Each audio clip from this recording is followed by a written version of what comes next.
Hello everyone, I'm Missjordy, the Young Adult Librarian at the Augusta-Richmond County Public Library. Thank you so much for joining us today for our YA Staff Picks for Cozy Winter Reads program. Today, several of my amazing coworkers and I will share with you some of our favorite YA novels that you can get engrossed in. When it's too cold to go outside, there's nothing like wrapping up your favorite blanket, drinking your favorite hot beverage, and reading a really good book that is a page turner. One book that I found hard to put down, and it's my YA pick, is Shiver by Maggie Steve Bader. It is the story of Sam and Grace, two teenagers who live in Mercy Falls, Minnesota. Grace, a high school junior, is captivated by the wolves that she sees every winter behind her house, and there is one in particular that she is mesmerized by that has vibrant yellow eyes. However, during the summer, the wolves are nowhere to be found, and she misses her wolf. One winter evening, she finds an injured young man lying on her patio porch, and because of his eyes, she knows that somehow he is her wolf. She finds out that his name is Sam and that he is a werewolf. During the winter, he turns into a wolf, and during the summer, he turns back into a human. As their love for each other blossoms, the question is, how much time do they have left together? Sam knows he must fight to stay human, and Grace knows that she must fight to keep him. If you enjoyed reading the Twilight series, or if you enjoy reading paranormal romance novels, you enjoy reading Shiver. It is book one of a 4-part book series called The Wolves of Mercy Falls. We have the series in print at our branches, and the series is also available in audiobook format on the Libby app. I hope you give Shiver a try this winter.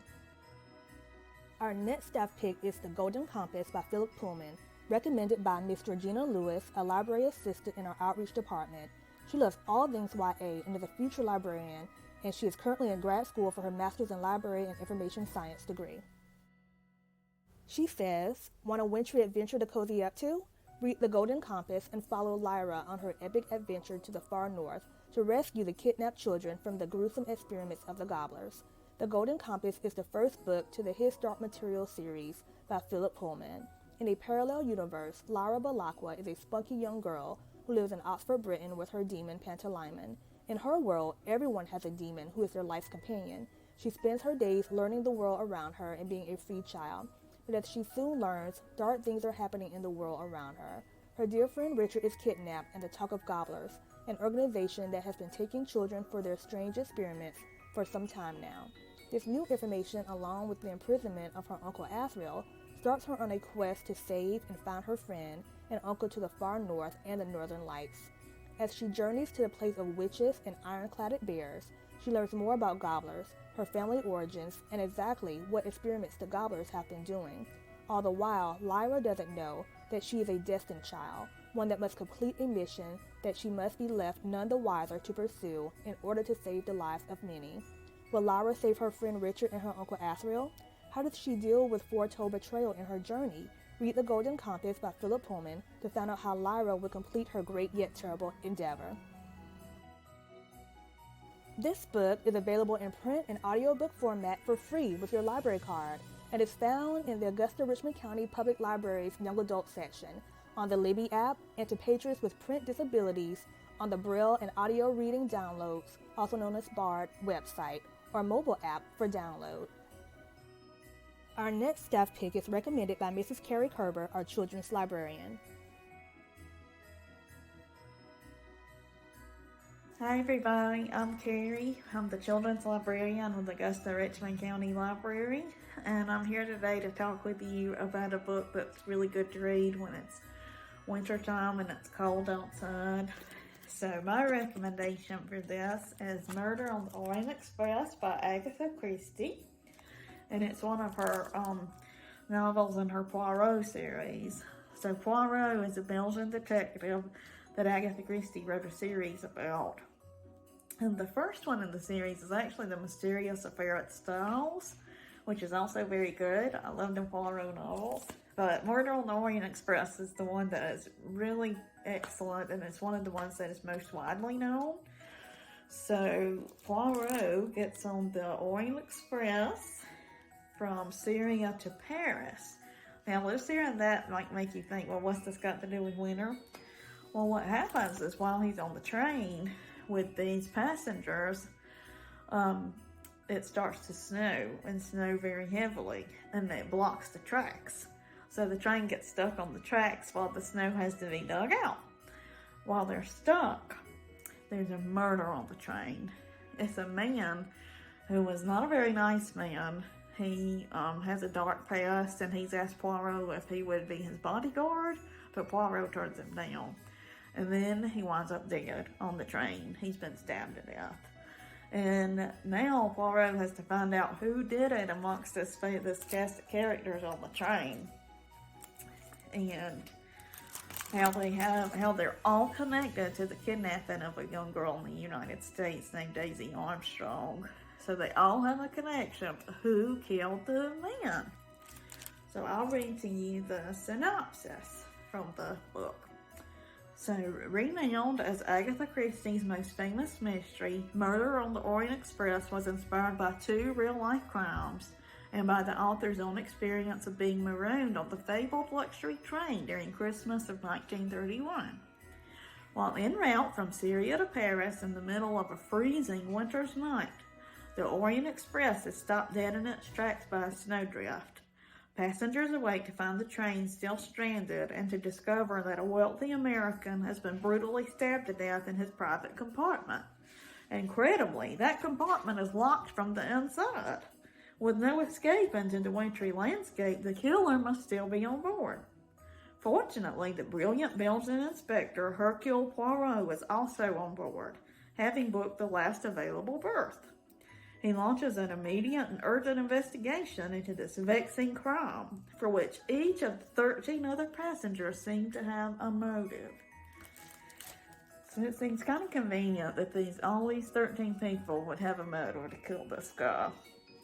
So it does have to tie to a real-life crime, which is similar to the kidnapping of the Lindbergh baby, because the circumstances surrounding Daisy Armstrong's disappearance and murder are very similar to the Lindbergh baby. And Agatha Christie would have known of this crime and she was alive during that time. So that's what the tie-in to this book is with a real-life crime, which makes it even more interesting, I think. So, this was the first Poirot book I ever read, and it's one of my favorites because it's a neat setting in the winter, and it's just fun to read when you're at home on a cold day and need something kind of cozy to read. So it's Murder on the Orient Express by Agatha Christie, and if you like this book, you will love her other books. She has the Poirot series as well as a series about Miss Marple, who lives in a small village and she solves crimes as well. She's very smart. But I got a soft spot for Poirot. He's my favorite. So, I hope you pick this book up at your library and other Agatha Christie novels. And I'm Carrie in the children's department, so if you ever need help with children's books, come see me. I'll see you next time. Bye-bye. Our next staff pick is from Mr. Matthew Borders, a library assistant too, who has a master's degree in library and information science. He says the book I've chosen to recommend for a chilly winter's read is the 2002 nature adventure novel, The Site, by acclaimed juvenile fiction author David Clement Davies. The story follows a talking wolf pack in Transylvania during the Middle Ages, their struggles to survive the harshness of winter, the beauty and cruelty of nature, and a mystical prophecy that would change all of their lives.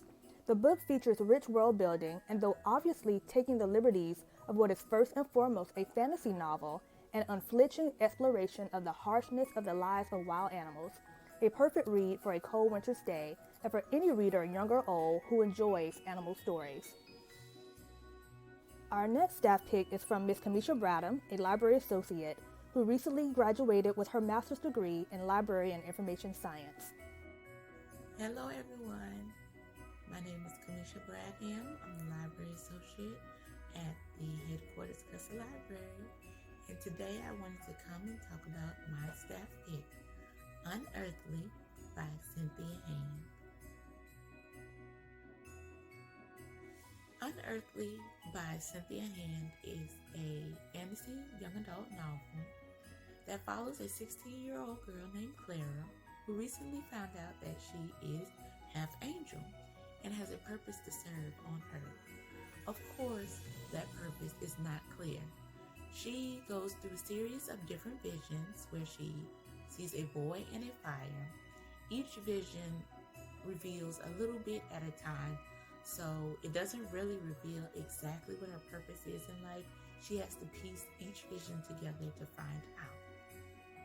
Clara's visions eventually lead her to a new town and new friends, one of which who is the boy from her visions. She eventually develops a crush for him. His name is Christian. And what is a good YA novel without two love interests? So of course Clara has another crush on another boy who is actually Christian's friend. His name is Tucker. So she has to choose between two love interests. Clara has to navigate a new school, new friends, a totally different atmosphere. I mean, she's coming from California, sunny California, and moving to snowy, wintry Wyoming. So she learns all the wintry things. She learns how to ski and all that fun stuff. And she has to do all this while trying to hide the fact that she's not really human, which her mom takes time to remind her often. Unearthly is a novel about the dangers of bad choices, love and duty, honesty and deceit, and good and evil. So if you choose to read this novel, make sure you grab your favorite warm winter drink and cuddle up with this book. And let us know if you're Team Christian or Team Tucker. You can get this book or any other book that you're interested in by utilizing our curbside service at the Augusta-Richmond County Library. You just simply call one of your local libraries, ask them what their curbside procedures are, place the book on hold, and go pick it up. You can also place your book on hold using our Pines app or our website at arcpls.org. Thank you for listening. I hope you enjoyed this video. Bye-bye. Our final staff pick is from Miss Tracy Busby, our Library Assistant Director. She recommends Together at Midnight by Jennifer Castle. She says, two teens who are acquaintances cross paths in New York City and witness a terrible accident. They are both riddled with guilt that they should have done more to prevent the accident. They spend the holiday season leading up to New Year's Eve doing good deeds for strangers to make amends for their actions. They become closer, and the strangers they help along the way provide valuable insights into the meaning of kindness. Thank you so much for joining us. We hope at least one of these will be your next great read this winter. You can check out all of these with your Pines Library card at one of our branches or on the Libby app, where most of these are available as ebooks or audiobooks. Be sure to follow us on social media to stay updated on our future programs, our new books, and to discover more great reads. See you later.